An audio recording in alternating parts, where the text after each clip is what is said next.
Good morning and welcome to my channel. My name's Jay. I just turned 50, and for the occasion for this video, I'm wearing my retro aviator sunglasses. I would call them vintage, but somebody told me the other day that vintage isn't a real thing, so whatever, right? They're vintage. Stop it. Stop being a silly bitch. So I want to talk about what it is like to be 50, for the changes and challenges that have taken place to have achieved such an amazing number of 50 years old, right? Crazy. So I still think I'm like 26. And you don't even like understand. It's so bizarre to think that you're fit. I shaved my head because the receding and the thinning that was taking place, it's chasing it with different hairstyles and etc. all the time. And I was like, I was just like, I'm just take it off, right? So now I just do this a lot more for no reason. But so yeah, the challenge, like one of the big ones, if not the big one, well, I mean, there's a lot of big ones, honestly, but diabetes. I'm type 2 diabetic. And years ago, I remember being diagnosed as pre-diabetic. And I didn't fully grasp because it's symptoms are funny. Like people that smoke, they don't see it. And in that, if we walked around with our lungs on the outside of our body and you seen somebody with black lungs, you'd be like, oh, look at that black lung person, right? Or as a smoker and you look down at your black lungs, you'd be like, man, I better change that. But you don't see it. So it was kind of the same thing with diet. I hope that makes sense to some degree.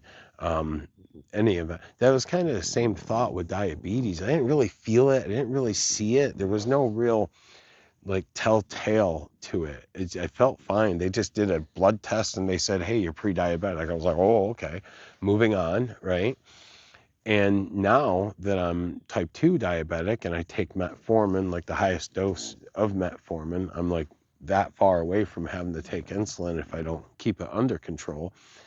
And some of these weird symptoms that aren't like even like you getting your feet or toes cut off or losing fingers or whatever, not even like that drastic, but some of these things that control your life are peeing. Like if you don't eat right, that's all you do. You just pee all the time. For me, that's what I do. I'm constantly just peeing. It's crazy. It's like a never-ending stream of pee in my life.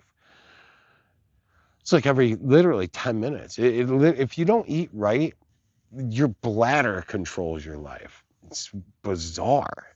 So in any event, so yeah, keep your diabetes. If you get diagnosed at all, take it serious because and that's just a little like I could start losing digits, like I could start losing toes or my legs or like they cut things off eventually, right? Like pieces of you start coming up missing if you don't take this stuff serious. So there you go. The other one is neuropathy. I was diagnosed with a progressive whatever form of neuropathy years ago, like before I was 40. And literally, I think I was maybe like 36 or something like that. And the neurologist that diagnosed me, he said, by the time you're 50, you're most likely going to be in a wheelchair. I'm 50, I'm not in a wheelchair. But the struggle of neuropathy is real. Like the amount of years that I've been through the symptoms of neuropathy and how that controlled your life. It's like the imagine like having an itch that you can itch until you bleed and it'll just keep itching. The pain, you have like pains, cramps, pain, then numbness and burning, and you have burning, there's burning, like you feel like you're on fire, like your legs, your feet, whatever. Like my neuropathy is mainly, from my understanding, is in my legs. I have my bulldog out here with me. Sorry, I had to deal with my bulldog. I have a little French bulldog, and Well, my wife has little French bulldog in any event. Um, so you have the burning, the and it's constant. It's almost like it's a variation of constant and um, symptomatic, kind of it's here and there, right? So that it just controlled. Like you try to go to sleep, right? You can't stop itching. You're completely numb to the touch, but you feel everything, although you have no sensation, and it hurts. And none of it makes any sense. And then go sleep. See if you can go sleep. You're itchy. You're burny. You can't feel anything, but everything hurts. Everything you can't step on. Any of it. So then you have like arthritis and the pains and this and that, and then the carpal tunnel and some of these things just don't go away and are not going to go away, and the treatments for them suck. So there that's life. And I'm only 50. I'm only 50, right? I was born January 6, 1976. And if you were 50 when I was, let's say in 1986, let's say I was 10 years old, and if you were 50, you were old.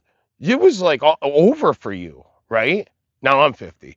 And I'm like, I'll try to put a couple of pictures in of like myself outside of this to let's do it like this. Here's one, maybe here's another, maybe not.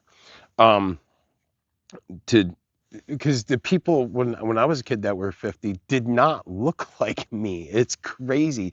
Now don't get me wrong, I'm gray and I'm sure I look shitty in my own ways, right? But in general I actually feel pretty good until like I walk around in my head, I don't know if I said this, thinking like I'm like maybe 26 or something, but at the same time, um, knowing that that's a lie, right? It's this weird combination of, so you walk around like thinking like, oh, I'm 20, but you also like more so feel like you're 40, like I'm 50. So it's like it's almost never like catching up with you. It's like this weird thing, like the 40-year-old wants to be 26, but the 26 knows he's 40, but the 40-year-old also realizes like, no, you're kidding yourself, you're 50.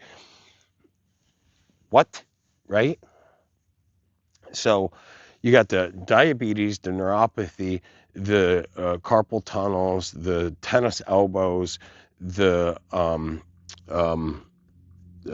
what was the other one where everything hurts, that stuff. So you have all these things, and then you have like I just watched a video of this guy turned 72, and he was talking about one thing he's realizing is that he feels invisible. And it's weird. When he said that, I was like, oh my God, I literally have this sensation to some degree, right? It's not quite there yet, but there's times of this like being invisible. And it's really gross feeling. And I never thought much about it, I suppose. Like, I've also understood that a lot of elderly people have that where they just kind of rolling through the store and just they're, will they ever get out of my way? It's, again, it's gross. um so here's another challenge is, being 50, and recently I just lost my job. I was fired from a job. I've never been fired from a job, and I was fired from a job for doing the right thing, and I can't get into it because legal things, so to say, but some really gross things were happening at my place of employment, and I did the right thing, and I was terminated for it. It's insanity. Um, so now I'm like outlook. I had been there for over a decade, and I had been I've only had like three, what I mean, couple jobs, and each job I was at for years and years and years. I'm pretty loyal. I find something and it pays well, and I stick with it, and then you become good at this thing, and etc. So now here I am, 50, out looking for a new job. It, it it's mind blowing, right? Like, do I change careers? Like, what do you cut out for now, right? You've dedicated the last 20 whatever years to this thing that now you're good at, and you've had this job for the last, decade. I moved 9 hours from home to get this job because it was I worked 2 days a week, made $90,000 a year, right? Like, you like, who wouldn't want to do that? And it's just gone, vanished, because I did the right thing. I wish I could tell you. If I told you, you would be disgusted. Disgusted. It literally, let's just say violence was involved with somebody, right? There was a predator that was taking actions against a person, and I intervened. In not like physically, I just said words and I was fired. But I was making $90,000 a year working 2 days a week. Crazy, right? So now I got to look for a new job. And then here's some other struggles. Like, you look back on all the goods and bads. Like, in 50 years, things happen. Like, I've been married for 28 years, been together 30 plus, whatever. And, there's been a lot of like bad things in our marriage, our relationship, our life. It's not even fair to call it a marriage or a relationship. It's literally in our life. Well, this is our lives, right? And we've had these ups and downs. And it's been the here's the crazy thing, right? When the ups I heard somebody say one time, when you're up, you never feel like you're high enough. And when you're down, you never feel like you're going to get back up. And there's something that's so true. The lows feel horrible, like tragically horrible. And the highs don't feel like they're high enough at times. You have moments, right, where these moments, that's why marriages are so complicated and people get divorced all the time, because they don't know how to navigate these realities of life, right? And what words do we use? And should I be this upset, or this upset over this situation, right? And anyway, super complicated stuff. Um, but so when I look back and I'm like, wow, there's been a lot of like shitty things, like truly shitty things that we've had, me, my wife, my family, whoever, we've had to go through. And just talk about me being 50, like to have had to have gone through all these crazy, like, oh, like, just you're standing on a wall and there's no way around, So, and then the other thing is I have children and grandchildren. I have 5 grandchildren and 2 grown um, um, kids. They're both women. Women. I can't even call them kids. They're women. I got 2 grown women children, kids. Right? Wow.